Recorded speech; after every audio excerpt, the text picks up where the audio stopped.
साथीहरू, पत्रकार बन्धुहरू, हाम्रो आँखा तेस्रो आँखाको रूपमा हामीले नदेखेका कुरा, हामीले नजानेको कुराहरूलाई तपाईँहरूले उजागर गरेर हामी जनप्रतिनिधि लगायत जनताहरूलाई पनि सजग बनाइरहनु भएको छ। त्यसको लागि म धन्यवाद ज्ञापन गर्दै आगामी दिनहरूमा पनि यहाँहरूको हामीलाई साथ सहयोग रहनेछ र हामी नगरपालिकाको तर्फबाट पनि पत्रकार मित्रहरूलाई जो नगरभित्र रहेर धेरै दुःख गरिरहनु भएको छ उहाँहरूको लागि पनि यो नगर सधैँ संवेदनशील रहनेछ। नगरपालिकाले पठाएको सङ्घीय बजेटलाई मात्रै, प्रदेशको बजेटलाई मात्रै लिएर हामी बजेट बनाउने हो भने सायद हाम्रो सोचेको, हामीले देखेका सपनाहरू पुरा हुन सक्दैन। जहाँ एकमुष्ट रकम राखेर बागमती नगरपालिका सबैको नजरमा चढ्ने बनेको आज हामीले देखिराखेको अवस्था छ। त्यसैले बरथुवासँग पनि त्यो अवसर नभएको होइन, बरथुवासँग त्यो प्राकृतिक सौन्दर्यता नरहेको होइन, बरथुवासँग त्यस्ता खाली सम्भावनाहरू नबोकेको होइन।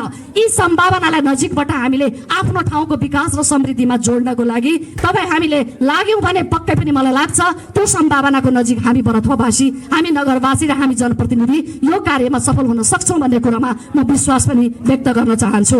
पार्टीभन्दा माथि उठेर हाम्रो बरथुवा हाम्रो लागि हामीले बनाउने हो भन्ने भावनाका साथ हामीले भोलिको दिनमा सहकार्य गर्न आवश्यकता छ। कार्यक्रमहरू आउने क्रममा म यहाँहरूको अगाडि दुःखको साथ प्रस्तुत हुन चाहन्छु। आज कार्यक्रमहरू गरिरहँदा हामीले धेरै ठुलो सपना बोकेर आएका थियौँ। त्यो सपना थियो बरथुवा नगरभित्र एउटा सौन्दर्यको रूपमा परिणत गर्नको लागि अरूका गौरवका परियोजनाहरूलाई नाम लिइरहँदा, अरूका गौरवका परियोजनाहरूको साथमा पढिरहँदा हाम्रा गौरवका परियोजनाहरूलाई अगाडि बढाउने हो कि नबढाउने हो भन्ने चिन्ता भइरहेको छ।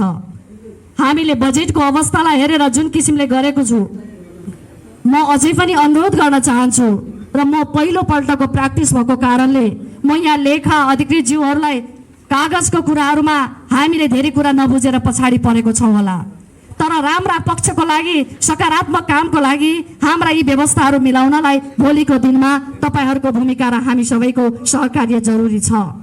हामीले हिजोको दिनमा गरेका कामहरूलाई निरन्तरता दिँदै नयाँ कामको थालनी गर्नुपर्ने आजको आवश्यकता छ। जसरी मैले देखिरहेको थिएँ प्रोजेक्ट एउटा ल्याउनु भएको थियो, धेरै प्रोजेक्टहरू सोचेका छौँ। सोती नदीका करिडोरलाई एउटा सुन्दर नगरीको रूपमा परिणत गर्दै पदयात्रीहरूको लागि बिहानको एउटा स्वच्छ हावामा आनन्द लिनको लागि, घना बस्ती र बाक्लो यातायातको घुइँचोले हाम्रो शरीरमाथि, हाम्रो जीवनमाथि केही घटना हुन्छ कि भन्ने त्यो त्रासमय अवस्थामा पनि हामी बाध्य छौँ। सडकमा हामी मर्निङ वाक गरिरहेको छौँ। यी कुराहरूको सम्बोधन हुनको साथसाथै बरथुवा नगरलाई एउटा स्वच्छ र आनन्दमय नगर बनाउनको लागि, यहाँका जनताको जीवन स्तरलाई माथि उठाउनको लागि यो कार्यहरू गर्नुपर्ने हामीले आवश्यकता ठहर गरेको छौँ। मैले नीति तथा कार्यक्रम पढिरहँदा धेरै कुराहरू समाविष्ट गर्ने कोसिस गऱ्यौँ, तर त्यो समावेश गरेको कुरालाई नीतिगत कुरामा मात्रै, पानामा मात्रै राख्ने हो कि यसलाई कार्यान्वयनको पक्षमा लैजाने हो भन्ने एउटा चुनौतीपूर्ण अवस्था छ। तर म यो सभामा अनुरोध गर्न चाहन्छु, हाम्रो सबैको एउटै उद्देश्य छ। हामी बरथुवा नगरभित्र धेरै हिजोका साबिक गाविसहरूको मिसावटबाट यो एउटा नगर बन्न पुगेको छ। सबै नगरभित्र भएका साबिका गाविसहरूको आफ्नै आफ्नै महत्त्व र गरिमाहरू छ, ऐतिहासिक कुराहरू छ, उहाँहरूसँग जोडिएका नामहरू त्यसै जोडिएका छैनन्, त्यसका केही न केही महत्त्वको विषयहरू छ। त्यसैले यिनै कुराहरूलाई मध्यनजर गर्दै हाम्रो बरथुवाभित्र रहेका प्राकृतिक सम्पदा सौन्दर्यताहरूको लागि सम्बोधन गर्दै हामीले आन्तरिक पर्यटन मात्र होइन, बाह्य पर्यटनलाई पनि आकर्षण गर्दै त्यस्ता खालका परियोजनाहरूलाई अगाडि बढाउनु पर्ने आजको आवश्यकता छ। त्यसैले यी सब कुराहरूको लागि मलाई लाग्छ बरथुवा नगरपालिकाले पठाएको सङ्घीय बजेटलाई मात्रै, प्रदेशको बजेटलाई मात्रै लिएर हामी बजेट बनाउने हो भने सायद हाम्रो सोचेको, हामीले देखेका सपनाहरू पुरा हुन सक्दैन। यो कुरामा कतिको सफल हुन्छौँ भन्ने कुरा भोलिको हाम्रो क्रियाशीलताले देखाउनेछ।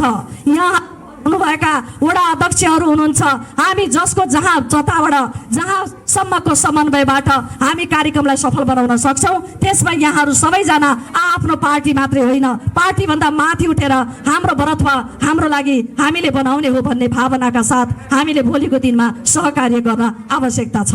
त्यसैले अब आउने योजनाहरू परियोजनाहरू मलाई लाग्छ म अनुरोध गर्न चाहन्छु सबै साथीलाई, हामीले यस्ता प्रोजेक्ट ब्याङ्कहरू बनाऊ जसलाई हामीले पुस मसान्तभित्र हामीले राज्यले मागेको बेलामा, मन्त्रालयहरूले खोजेको बेलामा, विभिन्न सङ्घ संस्थाले हामीलाई आह्वान गरेको बेलामा हामीले कमसेकम त्यो माग्ने भाडो प्रोजेक्ट ब्याङ्कहरू प्रस्तुत गर्न सकौँ जो हाम्रो गौरवको परियोजनाहरू हुन सकोस् र त्यो योजनाले हामीलाई चिनाउन सफल होस्। बरथुवा नगरपालिका यो नामले प्रसिद्ध छ भनेर हाम्रा नामहरू अगाडि आउन सकोस्। जसरी हामी आज कुनै पनि तालिममा जान्छौँ, सङ्घीय मामिला मन्त्रालयबाट आबद्ध भएका साथीहरू वा अग्रजहरू जहिले पनि नाम लिने क्रममा बागमती नगरपालिका, त्यसभित्र रहेको भरताल, त्यसबाट गरिरहेको सयर, त्यसबाट लिइरहेको आनन्द र त्यसबाट उत्पादनमूलक काममा लागेर रोजगारी वृद्धि सँगसँगै त्यसको आय आर्जनले आफैमा स्थानीय तह, आफैमा स्वायत्त सँगसँगै सबै कुरोले सबल हुन खोजिरहेको अवस्थामा जुन एउटा उन्मुख भइरहेको छ, हामीले राम्रा कुराहरू अरूबाट सिक्नु पनि पर्छ। विरोधको लागि विरोध होइन, विकासको लागि विरोध गर्नुपर्छ, तर राम्रो कुराहरू अन्तबाट पनि सिकेर ल्याउनुपर्छ र हामीमा पनि त्यस्ता राम्रा कामको लागि सहकार्य गर्ने भावना विकास गरेर जानुपर्छ।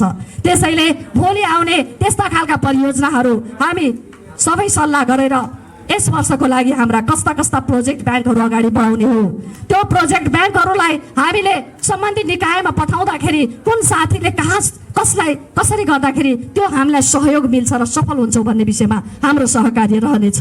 यसको साथसाथै कतिपय हाम्रा कार्यक्रमहरू हामी अहिले बोल्ने गर्छौँ। 1 अरबभन्दा माथिको प्रोग्राम लालबन्दीले ल्याएको छ, 3 अरबभन्दा माथिको प्रोजेक्ट परियोजना कार्यक्रमहरू लिएर अहिलेको बजेट बनाएको छ बागमती नगरपालिकाले। आज चर्चाको विषय भइरहेको छ। मलाई लाग्छ उहाँसँग 15वटा त प्रोजेक्ट ब्याङ्कहरू छ जो हिजो आवधिक योजनाभित्र परेर मध्यकालीन खर्चसँग जोडिएर उहाँले त्यो कार्यक्रमहरू राख्नु भएको छ। त्यसैले मैले एक दिन कार्यक्रममा भेट्दाखेरि मैले सोधेको थिएँ, मेरो साथ तपाईँको यस वर्षको कार्यक्रमको मोडालिटी कस्तो छ?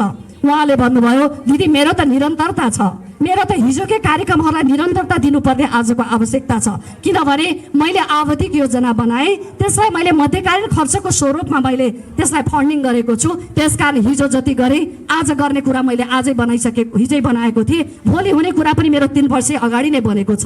त्यसैले मैले यो मोडलमा जाँदाखेरि मलाई धेरै तनाव छैन। मैले एउटा यस्तो प्रोजेक्टहरू लन्च गरेको छु जहाँ एकमुष्ट रकम राखेर बागमती नगरपालिका सबैको नजरमा चढ्ने बनेको आज हामीले देखिराखेको अवस्था छ। त्यसैले बरथुवासँग पनि त्यो अवसर नभएको होइन, बरथुवासँग त्यो प्राकृतिक सौन्दर्यता नरहेको होइन, बरथुवासँग त्यस्ता खालि सम्भावनाहरू नबोकेको होइन। यी सम्भावनालाई नजिकबाट हामीले आफ्नो ठाउँको विकास र समृद्धिमा जोड्नको लागि तपाईँ हामीले लाग्यौँ भने पक्कै पनि मलाई लाग्छ त्यो सम्भावनाको नजिक हामी बरथुवावासी, हामी नगरवासी र हामी जनप्रतिनिधि यो कार्यमा सफल हुन सक्छौँ भन्ने कुरामा म विश्वास पनि व्यक्त गर्न चाहन्छु।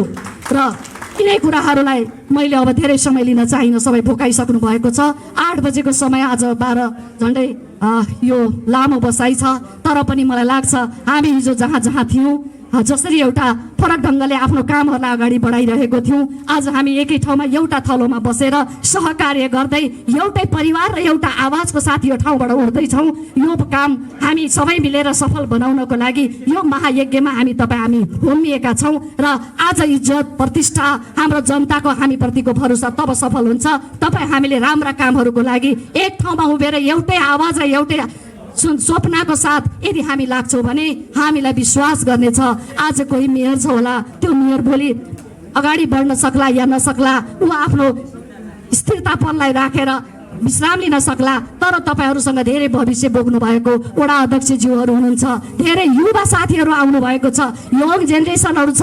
विश्वास गरेर तपाईँहरूलाई जिताइसकेको अवस्था छ। तपाईँहरूको त्योभन्दा पनि ठुला सपनाहरूलाई सफल बनाउनको लागि जनताहरू तपाईँहरूको पक्षमा रहन सक्छ जब हामी एक ठाउँमा उभिएर विकासको गतिलाई तीव्र ढङ्गबाट हामी अगाडि बढाउन सक्यौँ भने हामी सबैको भविष्य सुनिश्चित छ। यिनै विषयहरूलाई कुरा राख्दै अब आगामी दिनमा कुनै प्रोजेक्टलाई हामीले यदि ऋणकै मार्फतबाट पनि लैजानुपर्छ, कुनैले हामीलाई नगर विकास समितिले तपाईँहरू यो बनाउनुहोस्, यसको लागि यो मोडालिटीमा हामी यो सहयोग गर्न तयार छौँ भन्यो भने हामी सबै एक ढिक्का भएर त्यो सहयोग लिन पनि हामी अगाडि आउनुपर्छ। मलाई लाग्छ बागमतीले लिएको एउटा रिसोर्ट छ, त्यो रिसोर्ट त्यसै बनेको छैन। त्यो रिसोर्ट बढ्नमा उहाँले विभिन्न सङ्घ संस्थाहरू, विभिन्न ब्याङ्कहरूसँग सहकार्य गरेर अगाडि बढाउनु भएको छ। यो बाँडेको पैसा 40 लाखमा तपाईँहरू लिमिट हुने अनि हामी नगरपालिका चाहिँ यति करोड आएर अब त्यसैलाई खर्च गर्नु छ, त्यसैलाई बाँड्नु छ भनेर बस्यो भने हाम्रो विकास सम्भव छैन। त्यसैले अब आगामी विकासको लागि हाम्रा आवधिक योजनाहरूलाई तयार पार्दै मध्यकालीन खर्चको मोडल तयार पार्दै हाम्रा समय अवधिभित्र अबका हरेक चरणहरूलाई अगाडि बढाउँदै अब आउने योजनाहरू आगामी वर्ष यस वर्ष जेसुकै भए पनि म यहीँ हुनुहुन्छ प्रशासकीय सर, चिन्ता व्यक्त होइन होला। उहाँले गाउने क्रममा कहिले अनिश्चितता व्यक्त गर्नुभयो, तर हामी भन्न चाहन्छौँ हामी जनतालाई सेवा चाहिएको छ, हामी जनप्रतिनिधिलाई सेवा र चुस्त र दुरुस्त राख्ने प्रशासन चाहिएको छ। तपाईँहरू ढुक्कसँग हाम्रो कार्यलाई सफल बनाउनको लागि आफ्नो ठाउँबाट लागिदिनु होला र हामी पनि तपाईँहरू सँगसँगै धेरै कुरा सिक्दै र धेरै कुरा व्यवहारिक कुराहरूलाई कठिनाइहरूलाई बुझाउँदै हामी अगाडि बढ्ने बाचाको साथ अहिलेको यस कार्यक्रममा उपस्थित सम्पूर्ण हाम्रा आदरणीय मेरा यस नगरका नगरसभाभित्र रहनुभएका सम्पूर्ण सदस्य मित्रहरू, धेरै साथीहरू, पत्रकार बन्धुहरू, हाम्रो आँखा तेस्रो आँखाको रूपमा हामीले नदेखेका कुरा, हामीले नजानेको कुराहरूलाई तपाईँहरूले उजागर गरेर हामी जनप्रतिनिधि लगायत जनताहरूलाई पनि सजग बनाइरहनु भएको छ। त्यसको लागि म धन्यवाद ज्ञापन गर्दै आगामी दिनहरूमा पनि यहाँहरूको हामीलाई साथ सहयोग रहनेछ र हामी नगरपालिकाको तर्फबाट पनि पत्रकार मित्रहरूलाई जो नगरभित्र रहेर धेरै दुःख गरिरहनु भएको छ उहाँहरूको लागि पनि यो नगर सधैँ संवेदनशील रहनेछ र यहाँहरूको साथ सहयोगमा उभिनेछ भन्ने विश्वास दिलाउँदै आजको यस कार्यक्रममा यहाँहरू सबैलाई हार्दिक धन्यवाद र आभार प्रकट गर्दै म यहाँहरूबाट अहिलेको लागि यी मेरा भनाइहरू अन्त गर्न चाहन्छु र आजको यो 3 दिने नगरसभा यही अन्त भएको घोषणा पनि गर्न चाहन्छु। हस्त धन्यवाद। फेरि भेट होला कि नहोला, बिदा हुने भइगयो बेला, फेरि भेट होला कि नहोला।